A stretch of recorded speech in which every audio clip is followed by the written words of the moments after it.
이제 어린 양의 혼인잔치에 대해서 함께 나누고자 합니다. 성경을 한 두세 군데 보겠는데요. 우리 먼저 고린도후서 11장을 펴주시기 바랍니다. 고린도후서 11장.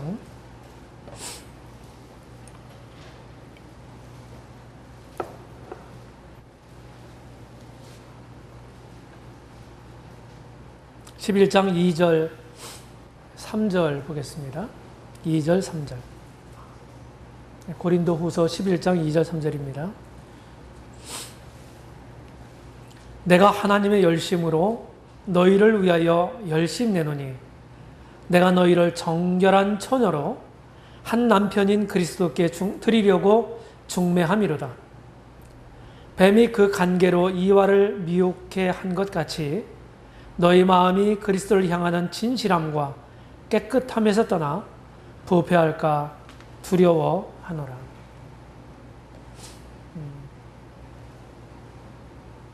사도 바울의 사역을 통해서 이 고린도 교회가 세워졌습니다. 아주 우상숭배와 도덕적 이로 타락된 이런 우상숭배 문화 가운데서, 그런 철학 가운데서 살던 이 고린도 시민들이 주님의 복음을 듣고 거듭났어요. 근데 우리가 보는 것처럼, 고린도 전설을 통해서 보는 것처럼 그렇게 해서 자랑할 만한 이런 교회가 못 되었습니다. 교리적으로나 도덕적으로 많은 문제가 있었어요. 그런 교회를 향해서 바울이 두 번째 편지를 하고 있는 것입니다. 내가 너희를 위해서 열심을 낸다. 다른 도시와는 달리 상당히 오랫동안 한 곳에 머물렀어요. 1년 반이라고 하는 18개월 동안 심혈을 기울였던 도시였습니다.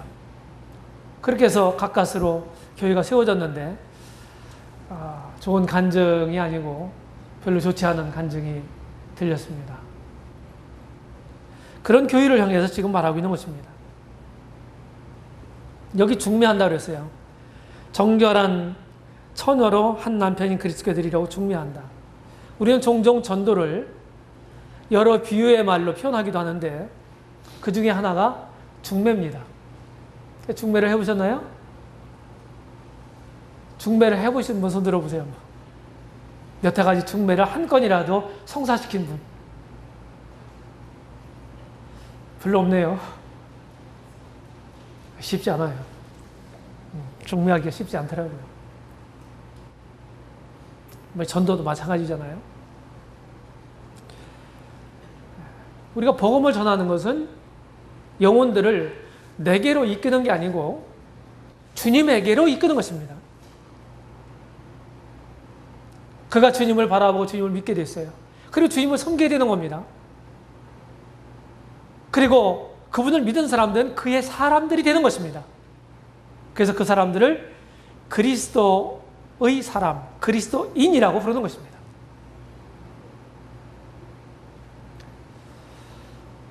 이제 약혼이 된 거예요. 거듭났다고 하는 것은 약혼된 겁니다. 결혼하기로 정해졌습니다. 약속이 됐어요.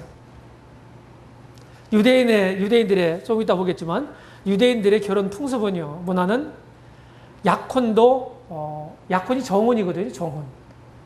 혼인하기로 정했다는 뜻이에요.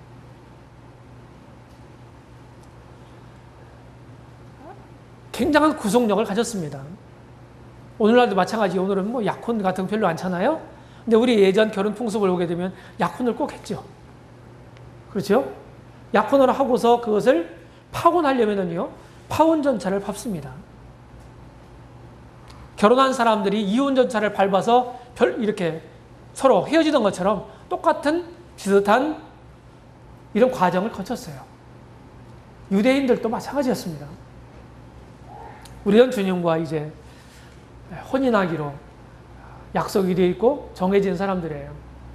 그러면 이제 예비 신부로서 어떻게 살아야 되나요? 어떻게 살아야 돼요? 다른 길 가다가 그냥 핸섬한 남자들 만나면 자꾸 그냥 눈짓을 하고 그래야 됩니까? 이미 결혼할 남자가 정해졌는데 다른 남자들하고 그냥 만나고 즐겨야 됩니까? 그럴 수 없는 거예요. 그것은 스스로를 더럽히는 것입니다. 그리고 이미 결혼 파트너로 정해진 그 대상에 대해서 엄청난 무례를 범하는 것입니다. 우리가 그런 입장이라. 우리가. 주님과 우리의 관계에서 그런 관계다 이 말이에요. 이런 모든 교리들이요. 그냥 지식으로만 남는 게 아니에요. 이론만이 아니에요. 사람들이 많이 그렇게 오해를 하고 있어요. 실제적인 거 그러잖아요. 실제적인 게 뭔데요? 실제적인 게 어디로부터 나오는데요? 신학계에서요. 실천신학이라는 게 있거든요. 실천신학이 괜히 그냥 독립적으로 존재하는 게 아니에요. 주경신학에서 조직신학이 나오고요. 조직신학에서 실천신학이 나오는 거예요. 역사신학과 조직신학에서 실천신학이 나오는 거예요. 독립적으로 존재하지 않아요. 그래서 주님과 함께 결혼하기로, 혼인하기로 기약된 교회는, 교회 구성원인 지체인 나는 함부로 살아는 안 되는 겁니다. 세속에 빠져 살든지, 주님보다 다른 것들을 더 사랑한다든지, 이거는 신랑이 생각할 때 어떻게 생각하겠어요? 기분이 좋지 않겠죠. 못마땅하겠죠. 자기 신부가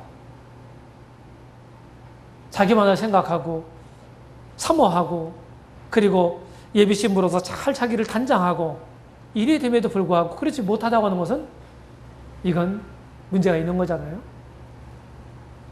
여기 고린도인들이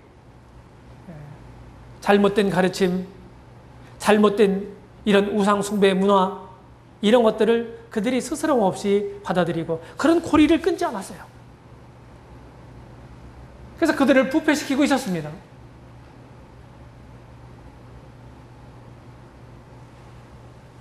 이제 그런 것들을 지금 경계하고 있는 것입니다. 너희 마음이 그리스도를 향하는 진실함과 깨끗함에서 떠나 부패할까 두려워한다. 진실함과 깨끗함, 정결함. 이게 참 중요한 것 같습니다. 상대에 대해서 진실성을 그리고 순결성을 잃어버린다면 아마 신랑과 신부, 부부의 관계나 또 예비 신랑과 신부의 관계나 이런 관계에는 심각한 문제가 생길 거예요. 항상 그런 문제 생기잖아요. 성경에도 보게 되면요. 이혼에 딱 한 가지 사유가 있어요. 이혼할 수 있는 딱 한 가지 사유. 그게 뭡니까? 상대방에 대한 순결성을 잃는 것입니다. 그럴 때 이혼해도 된다고 성경은 말하고 있는 거예요. 다른 이혼은 성경에 언급하고 있지 않습니다. 그래서 우리가 주인과의 관계에서 어떻게 살아가야 될 건가 이런 것을 깊이 좀 생각하면 좋겠습니다. 자, 우리 이제 교재로 돌아가서요. 교재로 돌아가서 어린 양의 혼인잔치라고 하는 말은 성경에 이제 한 번 나와요. 그런데 주님과 신랑과 교회는 신랑과 신부의 관계다 하는 묘사는 몇 군데 있습니다. 거기 계시록 19장 9절, 7절로 9절에 오게 되면 우리가 즐거워하고 크게 기뻐하여 그에게 영광을 돌리세 어린 양의 혼인 기약이 이르렀고 그 아내가 예비하였으니 그에게 허락하사 빛나고 깨끗한 세마포를 입게 하였은즉 이 세마포는 성도들의 옳은 행실이로다 하더라. 천사가 내게 말하기를 기록하라. 어린 양의 혼인잔치에 청함을 입은 자들이 복이 있도다 하고 또 내게 말하되 이것은 하나님의 참되신 말씀이라. 여기 어린 양의 혼인잔치라고 하는 말이 있죠. 그렇죠? 어린 양의 혼인잔치. 어린 양의 혼인 기약이 이르렀다. 혼인 기약. 결혼식 때가 가까웠다는 거예요. 왔다는 거예요. 때가 있잖아요. 정한 때가. 그리고 그 아내가 예비됐다. 여기 아내라고 하는 말을 주목하시기 바랍니다. 그리고 그 다음 구절에 보게 되면요. 이 혼인잔치에, 어린 양의 혼인잔치에 청함을 입은 자들이 있어요. 어린 양의 아내와 혼인잔치에 청함을 입은 사람들은 같은 사람이 아니죠. 맞아요? 어린 양의 혼인잔치에 청함을 입은 사람들은 누구겠습니까? 쉽게 얘기해서 하객이에요. 하객. 결혼식 하게 되면은 초청하잖아요. 그렇죠? 초청. 신부를 초청하는 경우는 없죠. 그날의 주인공이잖아요. 그 주인공이 초청을 하는 거예요. 이 점을 마음에 두시기 바랍니다. 주님이 이미 살펴봤지만은 휴거에 대해 생각해 봤습니다. 휴거는 앞으로 될 일에 대한 첫 번째 키입니다. 예언 성취의 첫 번째 단추예요. 휴거가 순식간에 일어날 거예요. 그리고 주님 앞에 공중에서 온 교회가, 다른 말로 표현하면은 우주적 교회가 거기에 모이게 될 거예요. 그때 비로소 그 우주적 교회를 한눈에 볼 수 있을 것입니다. 지금은 볼 수 없죠. 시간과 공간의 제약을 우리는 받고 있기 때문에. 그리고 그리스도의 심판대, 상급 심판을 받습니다. 그리고 신랑과 신부가 온전하게 이제 연합하는, 지금도 우리가 주님 안에 있고 주님이 우리 안에 있고, 이게 이제 그리스도와 우리의 연합 관계를 말하는 표현이거든요. 영적으로 그렇게 돼 있어요, 지금도. 영적으로. 근데 이때는요, 진짜 그렇게 되는 겁니다. 늘 주님이 가는 곳에 이제 그의 신부가 함께 할 거예요. 바늘 가는 곳에 실이 따라가는 것처럼 신랑이 있는 곳에 신부가 있는 것입니다. 그렇게 될 겁니다. 그래서 주님과 함께 더불어 주님의 통치에 참여도 하고요. 주님의 심판에도 참여하게 되고요. 이 교회가 이런 위치에 있는 것입니다.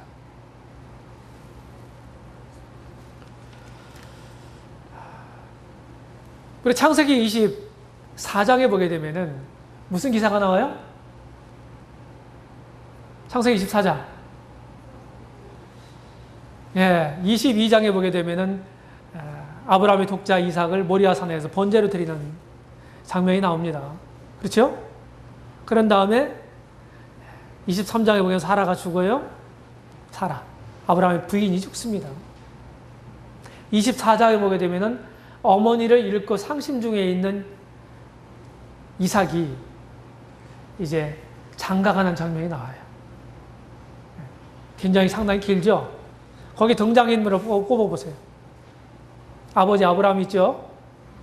아들 이삭이 있죠? 또 누가 있어요? 늙은 종이 나옵니다. 그렇죠? 늙은 종. 또 신부 리브가가 나옵니다. 신부의 오빠 라반도 나오고요. 이 중요한 인물 네 사람이에요. 아버지 아브라함, 아들 이삭, 신부 리브가, 충직스러운 늙은 종. 이게요, 아름다운 어떤 그림을 연상합니다. 신약의 계시를 가지고 있는 우리들이요. 한번 이렇게 생각해 보세요. 아브라함은 하나님 아버지, 아들 이삭은 우리 주님, 충직스러운 종은 성령님, 리브가는 교회. 지금 그렇게 하고 계시죠? 그렇죠? 하나님 아버지가 아들을 위해서 성령을 이 땅에 보내줘서 그 아들을 위한 신부를 지금 취하고 계신 거예요. 이 시대가 그런 일을 하고 있는 것입니다. 그래서 혼인잔치의 의미는 무엇입니까? 완전 연합입니다. 완전 연합. 주님과 교회의 관계를요, 여러 가지로 이렇게 묘사하고 있어요. 몇 가지를 얘기해 보면요. 건물 관계를 한번 생각해 보세요. 건물. 주님이 뭐라고 그랬습니까? 모퉁이 돌이라고 그랬다고요. 그리고 터가 그리스도라고 그랬습니다. 그렇죠? 그 위에 우리가 건축이 되는 거예요. 하나님의 거하실 처소가 되기 위해서 지금 세워져 가는 거예요. 주님이 기초고. 건물에 다 기초가 있죠? 그렇죠?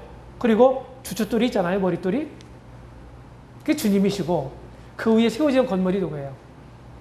거듭난 사람들로 구성된 교회다 이 말이에요. 또 하나는 주님과 우리의 관계를, 믿는 사람들의 관계를 나무와 가지로 묘사했습니다. 나무와 가지. 주님은 나무 큰 원줄기고 거기에서 뻗어난 가지들은 다 우리들이라는 거예요. 가지에 붙어있는 사람들이죠. 생명의 진액을 공급받는 사람들이죠. 이런 관계예요. 또 목자와 양의 관계를 말씀하고 있죠. 목자와 양의 관계. 또 뭘 얘기합니까? 머리와 몸의 관계를 얘기한단 말이에요. 머리와 몸. 몸은 독자적으로 움직이지 않습니다. 머리로부터 모든 명령을 하달받습니다. 그렇죠? 그리고 우리가 지금 살펴보고자 하는 포커스가 뭐냐면 신랑과 신부의 관계로 말씀하는 거예요. 이런 성경의 묘사는요, 그리스도와 교회의 관계를 이렇게 묘사한 말들이잖아요. 이런 말들은 뗄래야 뗄 수 없는 관계를 말하는 겁니다. 이 불가분의 관계를 얘기하는 거예요. 무엇으로도 그걸 갈라놓을 수도 없어요. 네. 주님과 완전한 연합을 이루는 것이 어린 양의 혼인잔치예요. 그 다음에 완전한 일치입니다. 아담과 하와를 만드신 다음에 창세기 2장 24절에 보게 되면은 이러므로 남자가 그 부모를 떠나 아내와 연합하여 한 몸을 이룰 줄알아. 이런 말씀을 사도 바울이 나중에 신약에서 주님과 그리스도와 교회의 관계에서도 이 말을 인용합니다. 에베소서 5장 22절 이하에 보게 되면은 아내와 남편들에 대한 교훈을 하시면서 그것만이 아니죠. 내가 그리스도와 교회에 대해서 말하노라. 그렇게 말씀하고 있는 거예요. 아름다운 관계입니다. 그래서 이 결혼도요, 우리들이 하는 결혼도, 이 결혼은 부부간의 연합이고요, 일치입니다. 그리고 조화를 이루는 거예요. 계속해서 우리는 그것을 향해서 가고 있는 사람들이에요. 지금 다 일치가 안 이루어졌는지도 모르겠습니다. 온전한 연합이 안 이루어지는지 몰라요. 아직도 뭔가 좀 어색하고 잘 안 맞는 게 있을지도 모르겠습니다. 그런데 그런 원대한 목표를 향해 가는 거예요, 우리가. 완전한 조화입니다. 부조화란 있을 수가 없어요. 주님과 우리의 관계에서. 그래서 어린 양의 혼인잔치를 통해서 우리를 온전하게 변화시키고 또 부활시켜서 온전한 몸을 입게 하시고 온전한 가운데서 그 온전하신 주님과 이런 일들이 가능하도록 만드시는 거예요. 그 다음에 이제 두 번째 단락에서 혼인잔치의 시기가 언제냐 이 말입니다. 시기와 장소를 보겠는데 시기는 언제입니까? 그리스도의 심판대 직후로 보입니다. 자, 우리가요, 대개요, 이 결혼식 이 순서를 보게 되면은 먼저 중매를 하죠. 그렇죠? 중매를 하고 그것이 잘 성사가 되면 어떻게 됩니까? 이제 결혼하기로 뭐 약혼식을 정식으로 하든 않든 약속합니다. 대개 지금은 이제 양가 부모님들과 합석한 상견례 자리에서 대개 이제 결혼을 완전히 약속을 해요. 그리고 결혼식을 합니다. 결혼식. 그래서 요새 이 사회적인 문화는 결혼식 하기 전에 뭐 동거해도 되고 사랑하면 되니까, 사랑하면 되니까 동거해도 된다고 생각하는 거예요. 세상적인 이런 생각들이 교회 안에도 믿는 사람들 마음 가운데도 있더라고요. 젊은 사람들 마음 가운데 그렇게 있는 거예요. 아, 결혼식 하기 전에 혼인신고 먼저 하고 그냥 동거해도 중요한 게 뭐예요? 그 형식이 중요한 게 아니고 사랑하는 게 내용이 중요한 거니까 이런 핑계를 댑니다. 그렇지 않아요. 형식과 내용이 다 중요해요. 저는 이제 그럴 때 종종 그런 예를 듭니다. 결혼식을 하지 않은 청춘 남녀가 손을 잡고 호텔로 들어갑니다. 그것을 나를 잘 알고 있는 사람들이 봤어요. 어떻게 생각하겠습니까? 결혼식을 하지 않은 사람들이. 좋게 생각하지 않죠? 그런데 결혼식을 딱 끝낸 신혼, 신랑, 신부가요, 손을 잡고 호텔로 들어갑니다. 어떻게 생각합니까? 그거는 결혼식이라고 하는 형식을 치렀을 뿐이에요. 했느냐, 안 했느냐. 이 차이거든요. 근데 사회적으로 그리고 법적으로 결혼식은요, 그들이 부부임을 공식적으로 공증하는 것입니다. 형식도 중요한 거예요. 내용이 빠진 형식만 있으면 문제지만은 내용을 담은 형식은 매우 중요한 것입니다. 치우치지 마세요. 유명 연예인들이 뭐 혼전에, 혼례식 전에 혼인신고를 미리 하고 뭐 이렇게 했다고 하는 얘기들이 뭐 보도가 나오고 그러잖아요. 그러니까 우리 믿는 사람들도 그렇게 생각하는 거예요. 이게 기준이 없어요, 기준이. 이게 세상 따라가는 거 아니에요?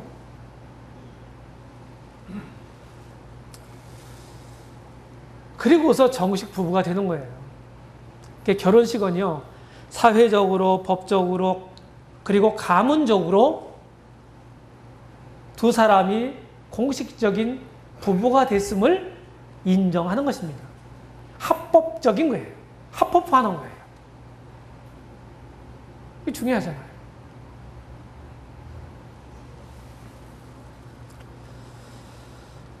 그래서 혼인영의 시기는 저는 이제 아마 그리스도의 혼인잔치가 끝난 다음에 그리스도의 심판대가 끝난 다음에 있을 것이기 때문에 7년 환란 기간 동안의 후반기가 아닌가 이렇게 보는 겁니다.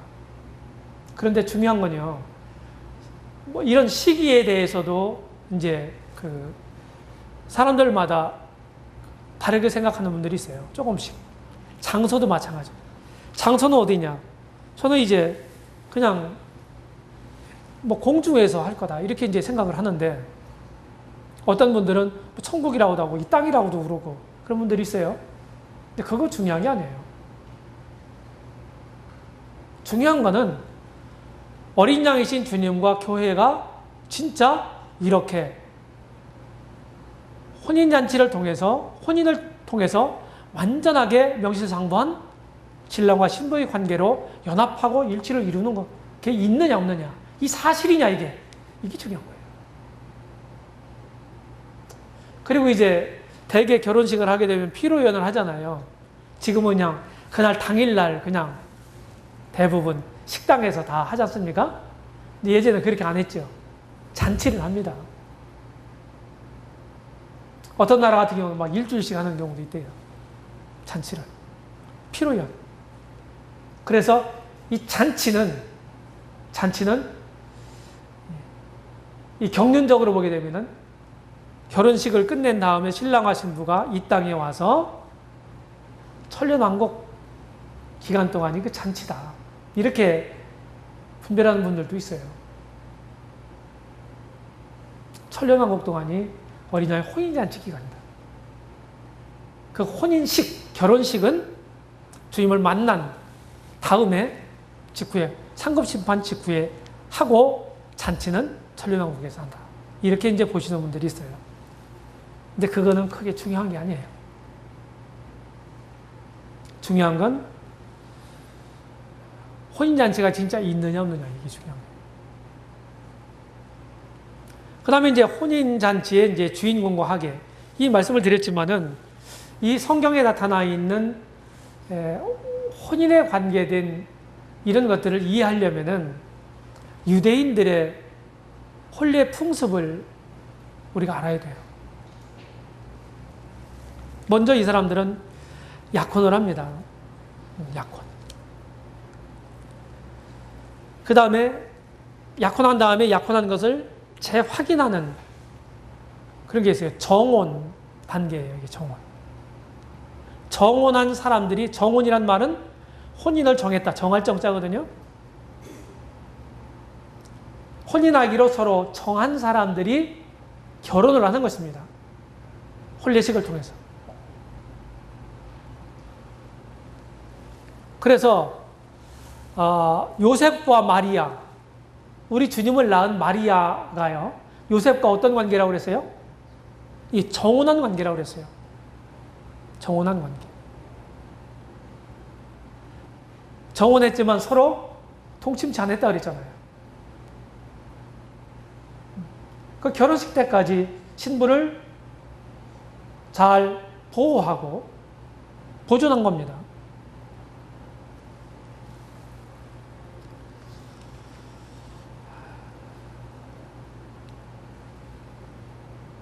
그리고 이제 이 대개 결혼은요, 정혼한 지 1, 2년이 지난 다음에 이렇게 이루어집니다. 이때 이제 들러리들이 생겨요. 들러리들. 신부를 데리러 들러리들이 가는 겁니다. 앞세워가지고. 지금 우리 풍속 같은 경우는 어떤 게 있습니까? 이제 뭐 한팔 나갈 때 신랑 친구들이 가죠. 그래서 유대인 이스라엘도 동양이기 때문에 우리하고 이제 결혼 풍습이 좀 비슷한 면이 많이 있더라고요.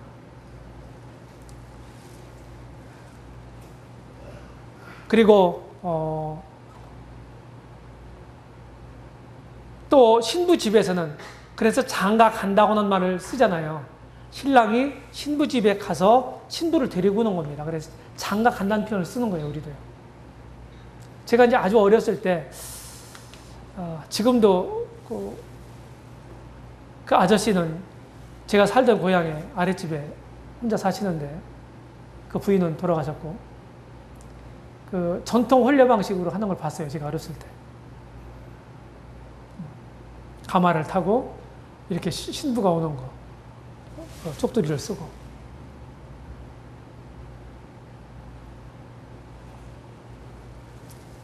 그래가지고 전통 혼례식을 신랑 집에서 이렇게 치르는 모습을 본 적이 있습니다. 그래서 신부 측 들러리들은 항상 신랑이 언제 올지 모르기 때문에 준비하고 있어야 되는 거죠. 항상. 그런 것들이 이제 열 처녀에 비유해서 나타나고 있습니다. 그래서 어떤 사람들은 그 열 처녀가 마치 우리들인 것처럼 이렇게 이제 해석을 하는 사람들이 있는데 그렇지 않아요. 교회는 주인공입니다. 그 다음에 이제 혼인잔치의 주인공은 누구예요? 신랑과 신부죠. 신랑과 신부를 초청하는 경우는 없습니다. 요새는 이제 그전에는 부모들이 초청을 이렇게 했는데 하객들을 지금은 대개 신랑과 신부의 이름으로 초청을 해요. 여러분들이 청첩을 받아보셨는지 모르지만은 청첩 겉에 주소는 이제 부모님 이름이 되게 적혀 있더라고요. 그런데 안에 내용은요, 신랑 신부 이름이 적혀 있어요, 되게. 신랑 신부가 초청하는 걸로 되어 있습니다. 그게 맞는 거죠.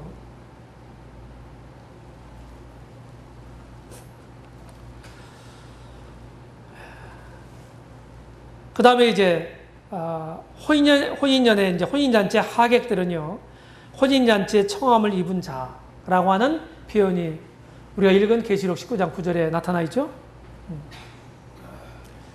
그들은 이들에 대한 1차적인 의미는 누구냐면요, 환란 기간 동안에 거듭난 사람들이에요. 환란 기간 동안. 교회 휴거로 교회가 이제 완성되죠. 그런 다음에 이 교회 시대로 단절된 구약 시대가 다시 연속됩니다. 환란기 때부터요.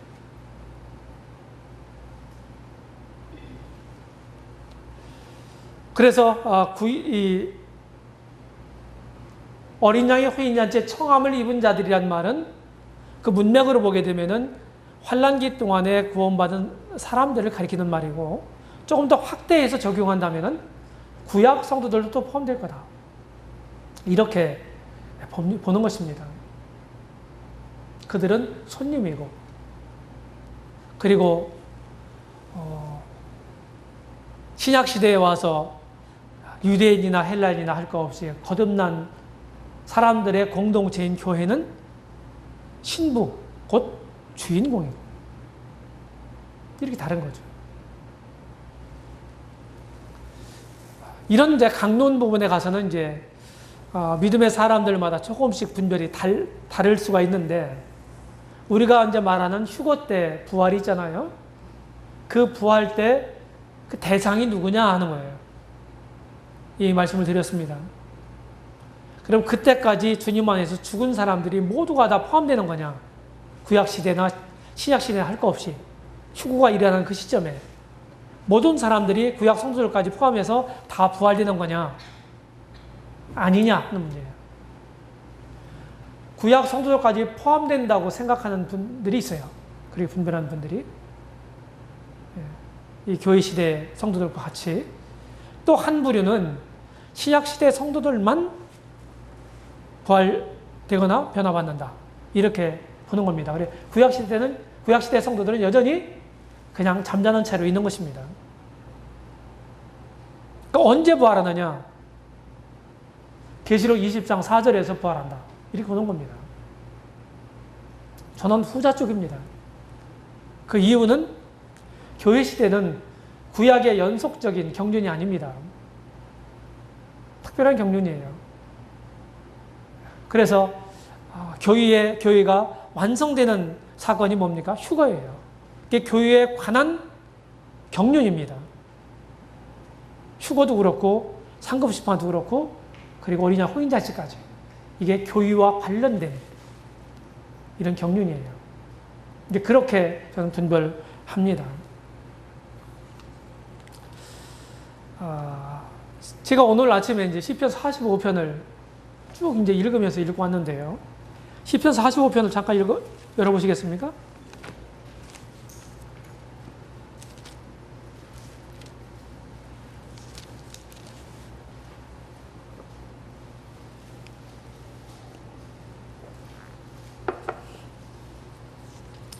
시편 45편은요, 5편은 이 왕에 대한 찬미입니다. 왕에 대한 찬미예요. 뭐 1차적인 의미가 있겠지만은 2차적인 의미로 이제 메시아에 대한 의미가 많이 들어있다. 이래서 이제 시편 45편도 메시아 시편 중에 하나로 분류를 합니다.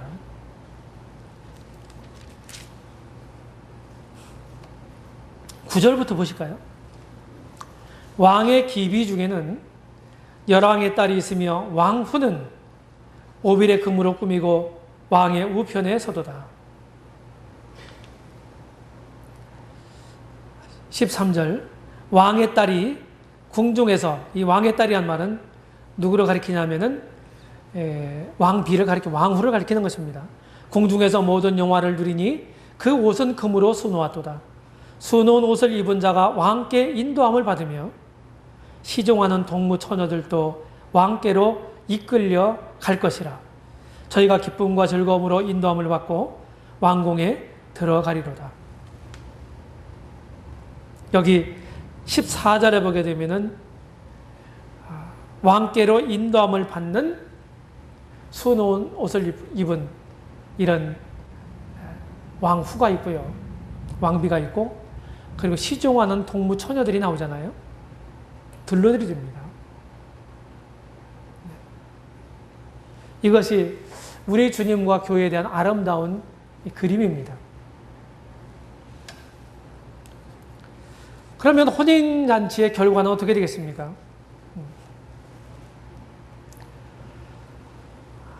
어린 양의 혼인잔치는 우주적인 축하 속에, 이 축하 속에서 혼인잔치가 끝이 납니다.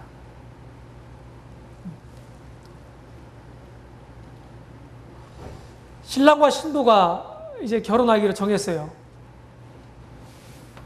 결혼식 날짜가 정해졌습니다. 예식장도 다 예약을 했습니다. 그러면 신랑과 신부는 어떻게 하겠습니까? 그날을 기다리겠지요. 그날이 어떻게 해서 좀 천천히 왔으면 좋겠다. 이렇게 생각하는 신랑 신부는 문제가 있는 신랑 신부 아니겠습니까? 왜 형 어디 가지? 하루가 7년 같아? 이렇게 해야, 이런 생각을 가져야 사실은 맞는 거죠.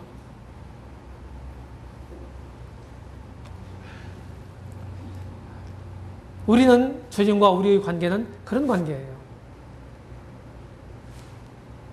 혼인 기약이 있습니다.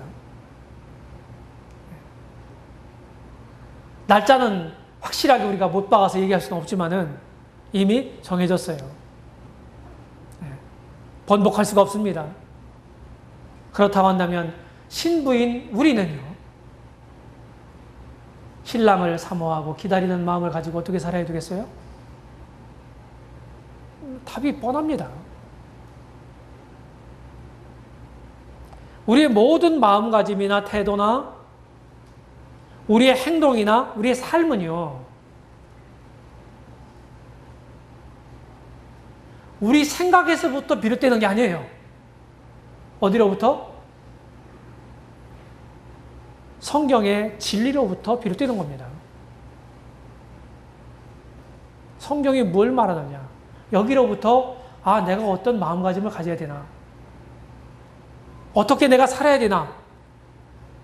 하는 답이 나오는 거예요. 그래서 제가 늘 말씀드리는 것처럼 교리 따로 삶 따로 생각하지 마시라. 성경의 가르침에 이 교리에 부실한 사람들은요,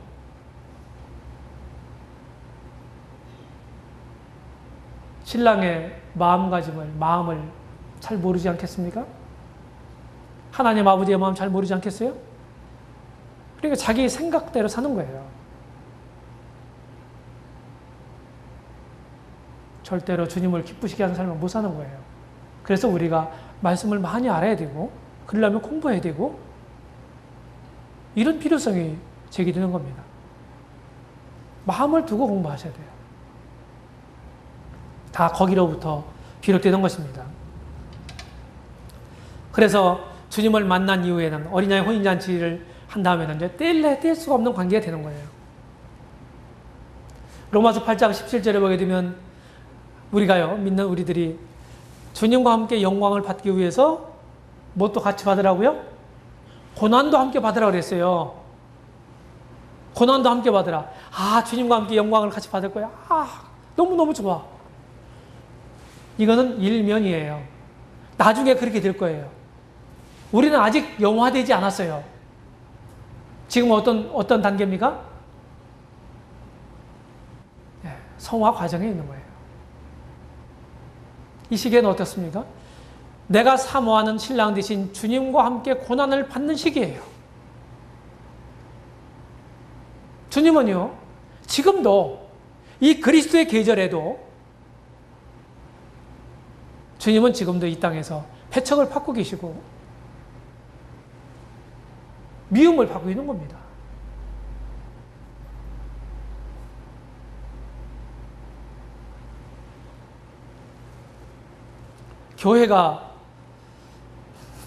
교회에 다니는 사람들이 뭔가를 조금 잘못하면은 매스컴에서 막 대서특필이 됩니다.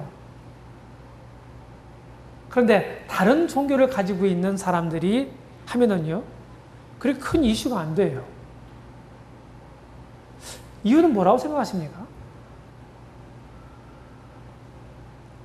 그 배후에는요, 사단이 있는 것입니다. 주님이 이 땅에 오셨죠. 그렇죠? 계속해서 인류의 구주로서, 약속된 구주로서 오셨어요. 이스라엘의 합법적인 왕으로 오셨단 말이에요. 그런데도 그 유대인들이 어떻게 했습니까? 성경을 가지고 있고 하나님을 경외한다고 하고 그리고 믿음을 가졌다고 하는 이런 사람들이 자기들이 가지고 있는 말씀에 약속된 메시아가 왔음에도 불구하고 그리고 합법적인 혈통을 따라서 왔음에도 불구하고 그들이 어떻게 했어요? 버렸습니다. 죽였습니다. 배척했어요.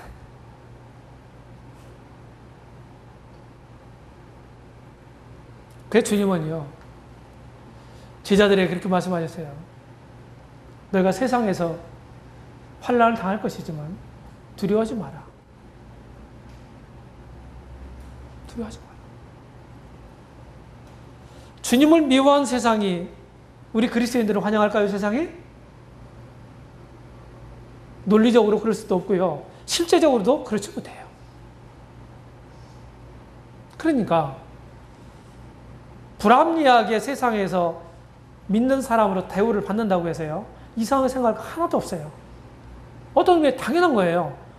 내가 믿는 내 주님이 그렇게 세상으로부터 배척을 받고 미움을 받았다고 한다면 그분께 속해 있고 그분을 따르고 그분을 믿는 내가 대접을 받아야 된다고 생각하는 거요.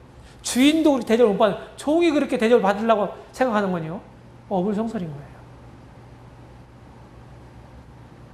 우리가 잘못해가지고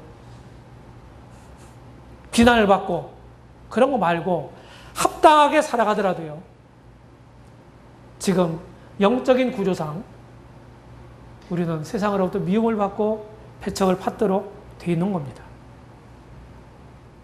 영광받기 위해서, 그분과 영광받기 위해서 고난도 함께 받으라고 한 거예요. 우리는 그냥 밝은 면만 많이 생각해요. 그런데 어두운 면 많이 생각해요. 주님을 전할 때요, 복음을 전할 때 맥도날 형제님이 이런 게 많이 부족하다고 이렇게 말씀을 했어요. 주님이요, 사람들이 당신한테 오잖아요? 그러면 이제 복음을 전합니다. 복음적인 얘기를 해요. 그리고서 나를 따르려거든. 주님을 믿는 사람은 주님을 따르는 사람 아니에요? 나를 따르려거든 뭐라고 그랬어요? 복 많이 받을 거다. 너희들이 원하는 대로 될 거야.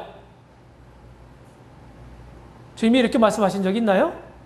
한 번도 없어요. 자기를 미워하고 부모 친척을 미워하고 자기 소유도 버리고 나를 따르라고 말씀하셨어요. 주님을 따른다고 하는 것이, 주님 믿는다고 하는 게요, 밝은 면만 있는 게 아니에요. 그래서 저는 그런 표현들을 한쪽 면에서 어떤 면은 맞지만 천국 가기 위해서 주님을 믿는다? 이런 표현은요, 좋은 표현은 아니라고 생각해요. 상당히 인본주의적인 표현입니다. 자기 중심적인 표현이에요. 근데 그런 복음만 들은 사람들은요, 자기 위주대로 살아가요. 주님과 어떤 관계가 있는지 어떻게 살아야 될지 몰라요. 천국 갔으면 끝났으니까. 그 티켓을 다 받았으니까. 이렇게 생각하는 거예요. 성경 그렇게 말하고 있지 않지 않습니까?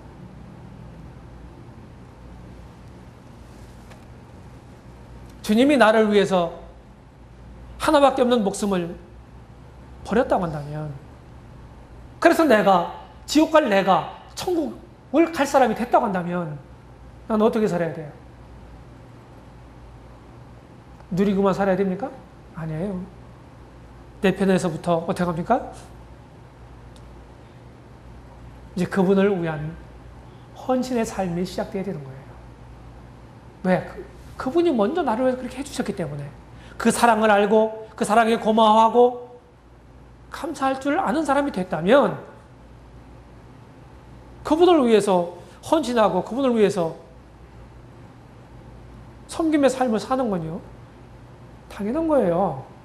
그렇게 못 사는 게 이상한 겁니다.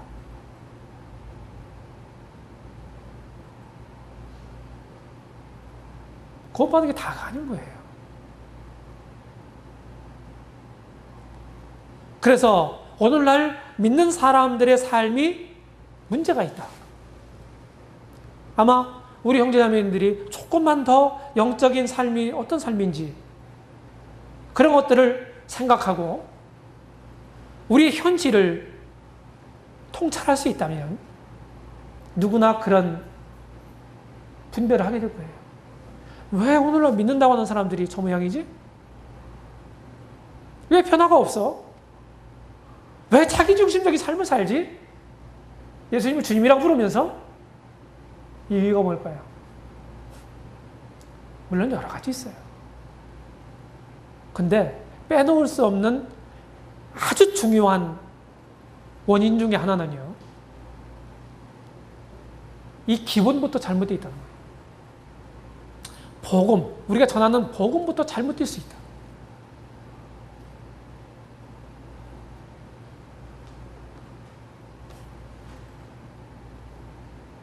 깊이 생각해야 합니다. 이게 우리가 얘기하는 게 망상이 아니거든요. 실제예요. 이런 소망을 가지고 이런 약속을 가지고 있는 사람들이라면 다르게 살아야 되죠. 다르게 살아야 돼요. 계속해서 이 정결한 신부로서 이렇게 자기를 단장하고 이렇게 해야 되는데 자기를 더럽히고 마치 창녀처럼 이렇게 살면 안 되잖아요. 창녀가 뭐예요? 한 사람 그 신랑보다 다른 남자들을 더 사랑하고 다른 남자들하고 놀아나고, 그게 창녀 아니에요? 마치 호세에게 고멜과 같은 부인이 되면 안 되는 거죠. 자, 교회와 그리스도의 관계를 한번 보십시오.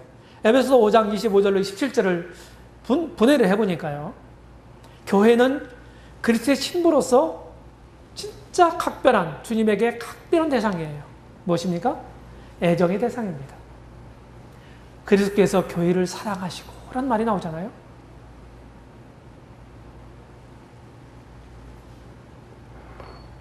좁은 의미로는요, 주님이 죽으신 것은 온 세상의 사람들을 위해 죽으셨죠. 맞아요? 그런데요, 그건 넓은 의미고요. 좁게 말하면요, 교회를 위해서 죽으신 거예요. 여기 에베소서 5장에 있는 말씀이 그런 내용이에요. 애정의 대상입니다. 애정의 대상. 사랑은 한 개일까요? 두 개일까요? 하나예요. 그래서 두 가지를 똑같이 사랑할 수는 없다. 천국을 소망하는 사람이 물질을 사랑하는 사람이 천국을 사랑하고 소망할 수 없다. 주님이 그러셨어요. 그 다음에 구속의 대상입니다. 교회를 위해서 우리 주님이 자신을 주셨잖아요. 자신이 하나밖에 없는 몸을 들이셨다고요. 목숨을 들이셨다고요.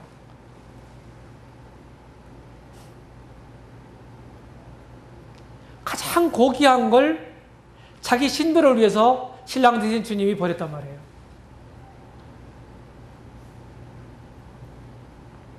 그럼 신부는요, 그것을 알고 있는 신부는 어떻게 신랑에 때 어떤 태도를 가져야 될까요?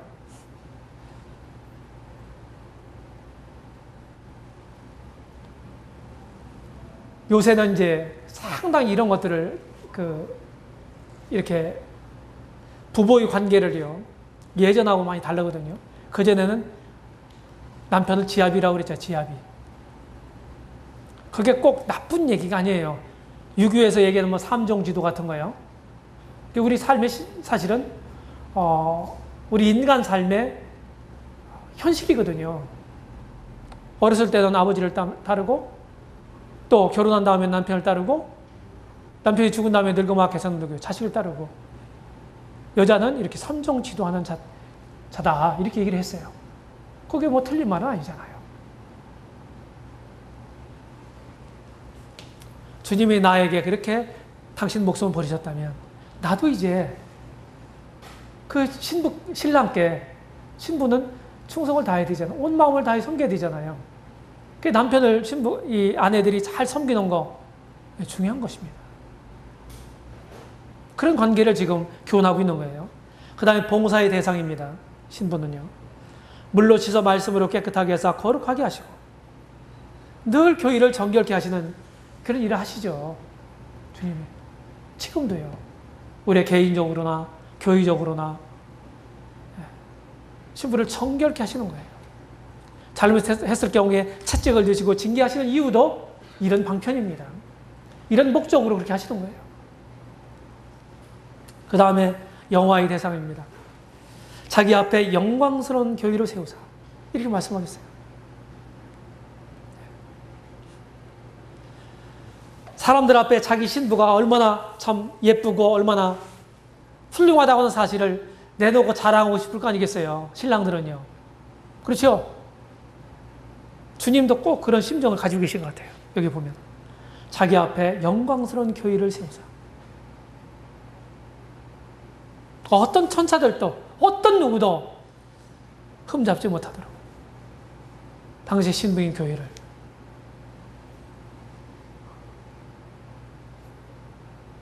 그 신부를 볼 때, 교회를 볼 때 주님은 기쁨을 이기지 못하시고 이러시는 겁니다. 우리가 그런 대상이에요. 저와 우리 형제자매들이 이 교회의 지체가 된 겁니다. 개인적으로나 교회적으로 이런 기대를 주님이 가지고 계신 거예요. 그래서 그리스도에게 있어서 교회는 보좌의 동반자며 기쁨의 참여자고 영광의 동참자며 영원한 반려자입니다. 계시록 21장, 22장에 보게 되면 천국의 중심에 하나님 보좌와 어린 양이 있잖아요. 그렇죠? 그 중심에 교회도 그 중심에 있는 것입니다. 하늘의 영광은 그리스도의 어린 양의 영광이라고 말할 수 있죠. 맞죠? 어린 양의 영광은 곧 교회의 영광입니다. 계시록 4장 4절에서 본 것처럼 하나님 보좌가 있고요. 24 보좌가 장로들이 보좌에 앉아 있잖아요. 24 장로가 교회를 가리킨다고 말씀드렸습니다. 보좌에 가장 가까이에 있어요. 교회가 그런 것입니다. 그래서 이런 소망을 가지고 있다고 한다면 신랑을 만날 때 부끄럽지 않은 그런 신부로서 정결케 잘 단장을 해야 되고 그 신랑을 우리가 고대하면서 살아야 할 것입니다. 기도하겠습니다.